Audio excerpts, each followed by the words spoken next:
چالو دکھتا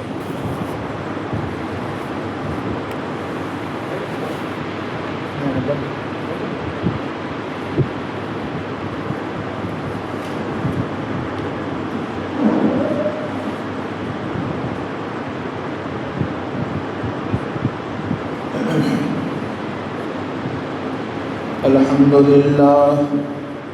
لله نحمده ونستعينه ونستغفره ونؤمن به ونتوكل عليه ونعوذ بالله من شرور أنفسنا ومن سيئات أعمالنا من يهده الله فلا مضل له ومن يضلله فلا هادي له ونشهد أن سيدنا ومولانا محمدا عبده ورسوله أرسله بالحق بشيرا ونذيرا وداعيا إلى الله بإذنه وسراجا منيرا أعوذ بالله من الشيطان الرجيم بسم الله الرحمن الرحيم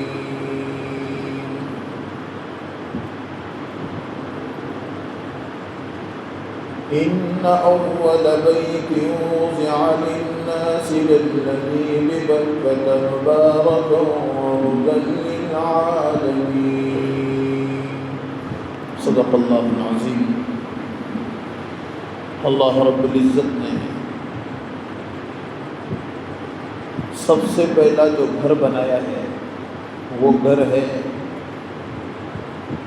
کعبۃ اللہ. کعبۃ اللہ کیا چیز ہے؟ یہ اللہ کے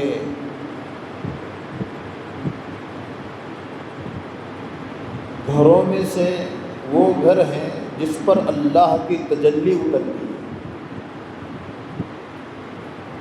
اور یہ کب بنا؟ اس کے معمار کون ہیں اور کیسے بنایا گیا؟ تو اللہ کا گھر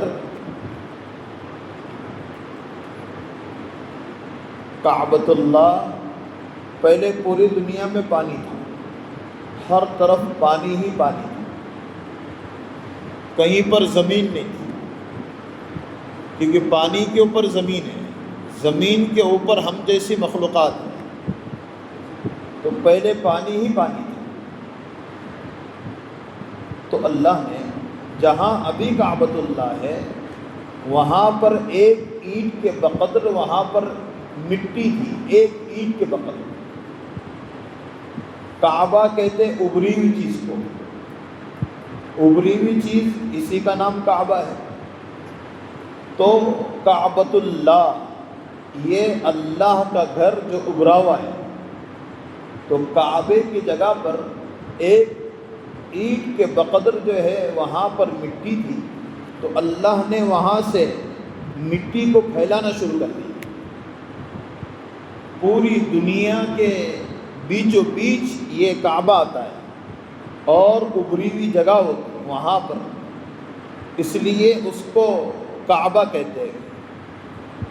تو اللہ نے وہاں سے وَإِلَى الْأَرْضِ كَيْفَ سُطِحَتْ، اللہ نے زمین کا جو پھیلاؤ کیا ہے یہ اسی جگہ سے ہوا ہے. تو کعبۃ اللہ وہاں سے بننا کیسے شروع ہوا، کس نے کیا؟ عرب جو ہیں، عرب 3 قسموں پر ہیں. ایک عرب ہے عرب عاربہ، ایک عرب ہے عرب مستعربہ، ایک عرب ہے عرب بعیدہ. یہ عربوں کی 3 قسمیں. تو یہ جو چیزیں وجود میں آئی اور اس کے بعد پھر آج تک وہ تمام چیزوں کے مناظر ہم سب محسوس کر رہے ہیں.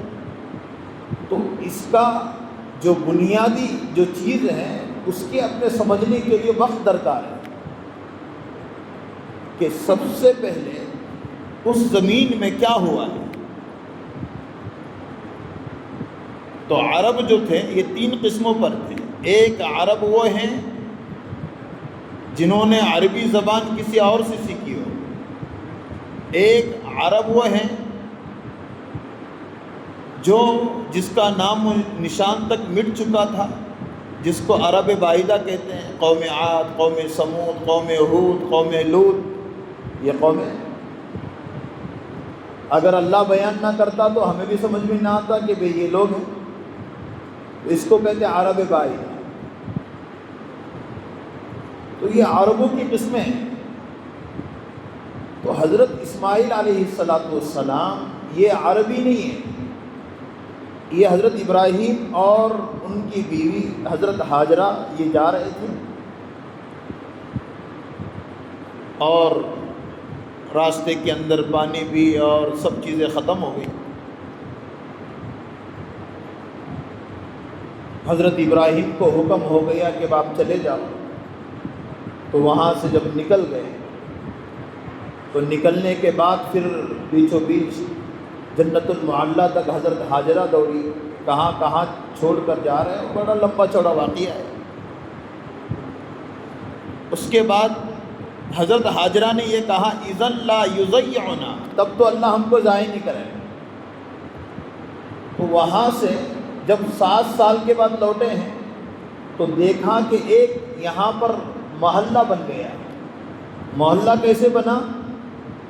یہ اس سے پہلے عرب جو تھے ان کے پاس پانی کی کمی تھی، تو ایک عرب کے چند لوگ پانی ڈھونڈنے کے لیے علاقے میں نکل گئے۔ تو پانی ڈھونڈنے کے لیے جب علاقے میں نکل گئے تو دیکھا کہ یہاں پر پرندے بھی منڈلا رہے ہیں اور یہاں پر ہو سکتا ہے پانی ہے، تو وہاں پر گئے، اور جانے کے بعد ایک بوڑھی عورت اور ایک بچہ ہے، کہا کہ یہ ہمیں یہاں پر کوٹیاں ڈالنا ہے، کوپیاں بنانا ہے، گھر بنانا ہے، اگر کیونکہ پانی ہے نہیں نہ جینے کے لیے نہ پینے کے لیے۔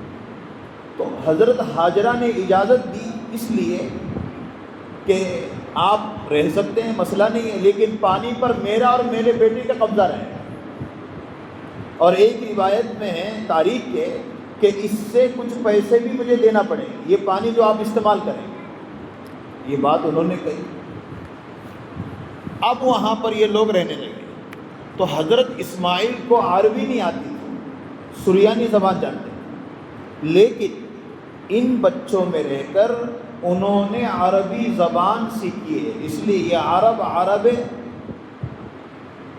مستعربہ کہلائے گئے کہ عربی زبان انہوں نے کسی اور سے سیکھی ہے، کہ ان کے خاندان میں پیدا ہونے والے ہیں محمد الرسول اللہ، حضرت اسماعیل کے خاندان محمد الرسول اللہ صلی اللہ علیہ وعلا آلہ وسلم تسلیما کثیرا کثیرا۔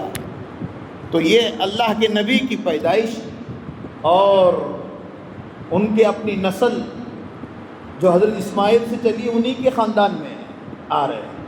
اس لیے اللہ کو کیا بتانا ہے، یہ کعبۃ اللہ کا وجود میں آپ کو بتا رہا ہوں۔ کعبۃ اللہ کہاں سے وجود میں آئے؟ آج جس کی زیارت ہم سب کرتے ہیں اور جس شکل سے محمد الرسول اللہ نے شریعت کو ہمارے سامنے رکھا، ہم نے وہ تمام کے تمام چیزوں کو سن کر اور پڑھ کر اور سیکھ کر آج وہ پوری امت اس کا جو ہے طواف کر رہی ہے۔ تو اب حضرت ابراہیم آ گئے۔ جب حضرت ابراہیم آئے سفر سے 7 سال کے بعد تو دیکھا کہ ایک محلہ بن گیا کہ یہاں پر عرب کے چند لوگ بس گئے۔ اب جہاں پر چند لوگ ہوں وہاں پر اللہ کا گھر ہو، تو اب یہاں پر اللہ کا گھر بنانے کے لیے باپ بیٹے نے کوشش کی۔ تو باپ مستری بن گئے اور بیٹا مزدور بن گیا، سامان اٹھا کر دینے والا بن گیا، مال کلانے والا بن گیا۔ تو حضرت اسماعیل مال کلا کر دے رہے ہیں اور حضرت ابراہیم جو ہے کعبۃ اللہ کی تعمیر کر رہے ہیں۔ اور اس وقت جو دعا کی ہے وہ دعاؤں کے اثرات آج تک ہم سب محسوس کر رہے ہیں۔ اس وقت کوئی نہیں تھا، لیکن اس وقت کی دعائیں اس وقت کے کارنامے، اس وقت کے ان کے ربنا تقبل منا انک انت السمیع العلیم، اے اللہ تو سنتا ہے، یہ قبول فرما میں نے جو کام کیا ہے۔ تو کعبۃ اللہ ان اول بیت وضع للناس للذی ببکۃ مبارکہ وہدی للعالمین، سب سے پہلے دنیا میں اگر کوئی گھر بنائے، قرآن کہہ رہا ان اول بیت، تو اللہ کا گھر بنائے جس کا نام کعبۃ اللہ ہے۔ تو اللہ کے گھر کی تعمیر حضرت ابراہیم نے کی ہے، اور اس وقت آواز لگائی قیامت تک کے آنے والے لوگوں کے لیے کہ یہ اس گھر کو آباد کرو، اور وہ آواز تھی ہر امت کے دل کے اندر اللہ نے پہنچا دی۔ تو یہ تمام کے تمام چیزیں جو حج بیت اللہ کی شکل سے، عمرہ زائرین کی شکل سے، آج وفود کے وفود جا رہے ہیں، حج جس پر فرض ہے وہ بندہ اپنے آپ کو چرا رہا ہے اللہ کے گھر کی زیارت کے لیے۔ یاد رکھیں وہ زیارت اور وہ کعبۃ اللہ کو جانا محض نام و نمود کے لیے نہیں ہے، ورنہ اگر تفریحی مزاج ہوگا، مفتی تقی عثمانی صاحب کہتے ہیں حج کو جانے والا جانے سے پہلے اگر کوئی نیت نہ کر لے، یا نیت تو کی لیکن اگر اس کا مزاج، اس کی اپنی سوچ، اس کی اپنی معصیت، اس کی اپنے جو ہے لیل و نہار کے معاملات، اگر اس میں کوئی فرق نہیں آیا، یاد رکھو اللہ اس کے حج کو قبول کرنے کے اندر رکاوٹ ڈال رہا ہے کہ وہ اس کا حج قبول نہیں ہوا، مشکوک ہے۔ حج مبرور کی علامت یہ ہے کہ آنے کے بعد وہ اعمال کرے جس کی چاہت اللہ رسول کا ہے۔ اس لیے تو حج بیت اللہ کیوں فرض ہے؟ ان استطاع الیہ سبیلا، کہ وہاں تک جانے کی سکت ہو۔ سکت کس معنی کر کے؟ کچھ لوگ آج فیشنیبل طریقہ جو ہے شوشہ، اور بہت سارے لوگوں کے ذہنوں میں ان کے نام و نمود کے لیے پیدل حج کر، یاد رکھو اللہ والوں نے منع کیا ہے پیدل حج۔ ابھی پیچھے سنا ایک عورت نکل گئی، اس سے پہلے ایک صاحب، اس کے اپنے سوچ اور اس کے اپنی فکر، والدین کی دعاؤں کی وجہ سے وہ اس کے اپنے اندر خلوص تھا، اللہ نے پہنچا بھی دیا، یہاں سے نکل۔ لیکن آج کے دور میں اللہ نے آسانیاں رکھی ہیں، اگر کوئی آسانیوں کو چھوڑ کر جوش کے لیے بھاگے دوڑے تو اس کے حج کے قبول ہونے میں نام و نمود اگر آ گیا ہے تو یاد رکھو اللہ اس حج کو قبول نہیں کرے گا۔ جانے کے پیسے ہوں، آنے کے پیسے ہوں، 40 دن تک گھر کا خرچ ہو، یاد رکھو گھر کے خرچ کے ساتھ اور جانے کا جو خرچ ہے 8 لاکھ روپے، یا پھر اگر کوئی اس سے جا رہا ہے کمیٹی سے تو اس کے اپنے خرچے کے جو بھی خرچے ہیں 10 سے 15 لاکھ روپے اس کے پاس موجود ہیں، اور اگر یہ حج نہیں کر رہا ہے، اس لیے لڑکی کی شادی ہے، اس لیے گھر بنانا ہے، اس کے لیے یا کوئی مجھے جو ہے وہ کرنا ہے جس کی شریعت میں کوئی جو ہے تصویر نہیں ہے، یا جو ہے شریعت میں اس کی کوئی حیثیت نہیں، اگر وہ کام کے لیے پیسے رکھیں، اگر اس درمیان میں مر گیا، ابن عمر کی روایت ہے وہ یہودی ہو کر مرے یا نصرانی ہو کر مرے، اللہ کو اس سے کوئی پرواہ نہیں۔ اگر اس کے پاس پیسے ہیں اور پیسے صرف نام و نمود کے لیے، لڑکی کی شادی کے لیے رکھا ہوا ہے، سونے کے لیے رکھے ہوئے، گھر بنانے کے لیے، اور اس کے پاس حج ہے، حج کو کرنے کے پیسے ہیں اور نہیں کر رہا ہے، تو یقین جانو یہ اس کے اوپر فرض ہونے کے باوجود نہیں کر رہا ہے، تو ابن عمر کی روایت ہے اللہ کے نبی نے فرمایا وہ یہودی ہو کر مرے، نصرانی ہو کر مرے، مجھے کوئی پرواہ نہیں۔ اس لیے کچھ لوگ یہ کہتے ہیں کہ بھئی ماں باپ کی زیارت کی، حج کا ثواب مل گیا، کوئی کہہ رہا ہے یتیم کی شادی کر لی تو اللہ جو ہے حدیث میں ہے اس کو تم کو حج اور عمرے سے زیادہ ثواب ملے، یہ تو فضیلت ہے، کوئی کہتا ہے یاسین شریف پڑھ لو 10 قرآن کا ثواب ملے، وہ الگ شکل ہے۔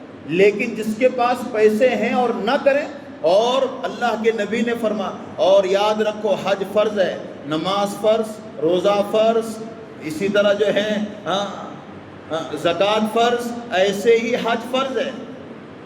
وہاں دوڑنا، بھاگنا، عرفات کا میدان اور یہ سب چیزیں جو اللہ نے اس کے طرف سے جو ہیں وہ تمام چیزیں وہاں پر انبیاء اور صالحین اور صحابہ کے ساتھ کی ہوئی ہیں، اور انہوں نے وہ تمام کے جو ہے چیزوں کو دیکھ کر اور کر کے جو اللہ کے نزدیک مرتبہ پایا، اس کے لیے حج فرض قرار دیا۔ آج یہ حج فرض ہے، اس لیے فرض حج کے لیے اپنے آپ کو کترانا نہیں، اپنے آپ کو چرانا نہیں. اور یاد رکھو حج فرض ہے، اس کی ترغیب جو ہے کرسی سے دی جائے گی. آپ کے پاس کتنا بیلنس ہے، کیا کر سکتے، اور نہیں کرنے والا کتنا پریشان ہے، اور نہ کر کے اپنے آپ کو محروم کتنا کر رہا ہے، یہ سب کے سب چیزیں ہمارے پاس آئے آج خود موجود ہیں. اس لیے کتنے عاشق ہیں اللہ کے دعا کیا کرتے تھے، اے اللہ مجھے تیرا، آج دعا بھی نہیں کر رہے. میں نے گزشتہ درگاہ میں دعا تک، اے اللہ مجھے تیرا گھر دکھا دے، اس کے لیے بھی ہمارے پاس جملے نہیں ہیں. سب لوگ جا رہے ہیں اور ہمارے پاس، اس لیے میں نے سنایا تھا ہمارے مفتی عارف صاحب جو کھروڑ کے ہیں، تو انہوں نے کہا مجھے خود کہ میں جو ہے حج کو جانے کے لیے غلہ ڈالا کرتا تھا، 50 روپے، 100 روپے، 200 روپے، 500 روپے. اللہ ہمارے پاس اتنی رقم نہیں، لیکن ہم تیرے گھر کو دیکھنے کے لیے ڈال رہے ہیں. تو 150 روپے، 200 روپے ایسے ہر ماہ کیسے ڈال رہے ہیں. کہاں مولانا 1.5 لاکھ روپے میرے پاس اللہ نے جمع کروائے ہوں گے، لیکن اللہ نے مجھے اس کا گھر دکھا دیا. کیا شکل بن گئی، کیا ہو گیا. لیکن وہ ایک صاحب کہتے تھے تراویح پڑھاتا تھا، لیکن میں نے جو ہے کبھی پیسے نہیں لیے، لیکن اے اللہ تیرا قرآن وہاں پر نازل ہو گیا ہے اور وہ قرآن میرے سینے میں ہے، اس قرآن کی برکت سے مجھے تیرا گھر جو ہے بتا دے. کہتے ہیں 3 سال بھی نہیں گزرے، اللہ نے اس کا گھر بتا دیا. اللہ کے گھر کو مانگنے کے لیے وقت تیرا گھر بتا دے. ہمارے پاس پیسے نہیں، کیسا ہوگا، کیا ہوگا، کیوں جانے کا، اور کیوں جانے کا. یہاں پر نماز پڑھے تو سب کچھ ہوتا. یاد رکھو اللہ نے جو چیز شریعت کے اعتبار سے قرآن میں نازل کی، ہم اپنے اعتبار سے ترجمانی نہ کریں اسے. نماز پڑھنے سے چلے گا 15-20 لاکھ کہاں خرچ کرنے کے، کس کے لیتے. اللہ اکبر. یاد رکھو جس کو اللہ نے دیا ہے وہ چاہے تو نسلوں کو محروم کر سکتا ہے. کروڑ پتی آج ہے، لیکن یاد رکھو فقیر چھاپ ہماری اولاد ہو سکتی ہے جس نے اللہ کے گھر کی توہین کی ہے کہ ہمیں کوئی ضرورت نہیں ہے اس کے گھر میں جانے کی، یہاں نماز پڑھو. اس لیے دعا. ایک کبوتر، ایک مونگی کو چاہت ہو گئی، مونگی کو میں ہمیشہ، ایک مونگی کو تیرا گھر دیکھو. تو ایک کبوتر جا رہا، تو وہ نکل گئی، نہ پاسپورٹ، نہ ویزا، نہ کچھ، وہ تو نکل گئی. اے اللہ تیرا گھر، اللہ دلوں کے بھیدوں کو جاننے والا. ایک کبوتر جا رہا تھا کعبۃ اللہ، اللہ نے کہا اتر، ایک چوٹی جو چڑھ رہی ہے زمین پر اس کو اپنے پیر پر لے اور اس کو کعبۃ اللہ جا کے طواف کروا دے اور اس کو اپنے مقام پر لا کر چھوڑ دے. بو دے مورے ہوس داشت کے در کعبہ رسد. ایک چوٹی کے دل میں خواہش ہو گئی، اللہ نے کعبۃ اللہ کا دیدار کروایا. اے بندے اگر تو اللہ کے سامنے روئے گا، 10 روپے گلے میں ڈالے گا کہ اے اللہ تیرے گھر کو دیکھنا ہے، وقت ضرور بتائے گا. مفتی تقی عثمانی صاحب کہتے ہیں میری بہن بیوہ تھی، بغیر جو ہے شادی ہو گئی اور اس کے بعد شوہر کا انتقال ہو گیا، تو پیسے جمع کرنے لگے. اس وقت کی بات، والد صاحب کے زمانے کی کہا، والد صاحب کے، تو وہ اس نے 1-1 روپے جمع کیے، 1-1 روپے. اس وقت کی تنخواہ 125 روپے والد صاحب کی تھی اور اس میں دیا کرتے، تو 1-1 روپے 35-36 روپے جمع ہو گئے. 35-36. اللہ کا کرنا کہ وہ جو ہے اس کا انتقال ہو گیا بہن کا.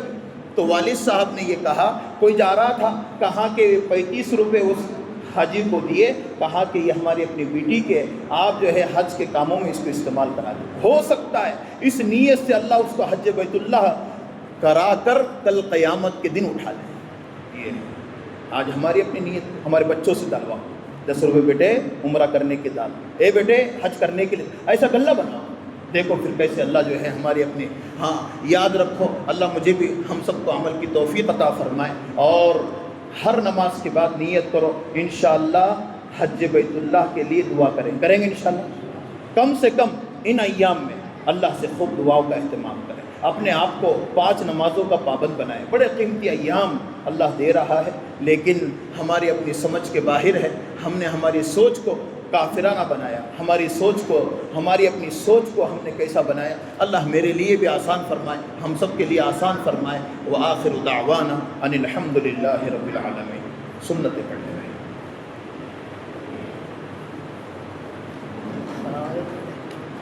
مدد کے لیے آئے بیٹے. کہاں سے؟ بیچ سے آئے بیٹے. بیٹا نہیں بیمار ہے، رمضان بیمار ہے. ہاں بیٹھو، وہاں بیٹھو بھائی. تم اعلان کریں گے؟ اعلان نہیں کریں گے، وہاں بیٹھو، آپ خود اعلان کریں. ہمارا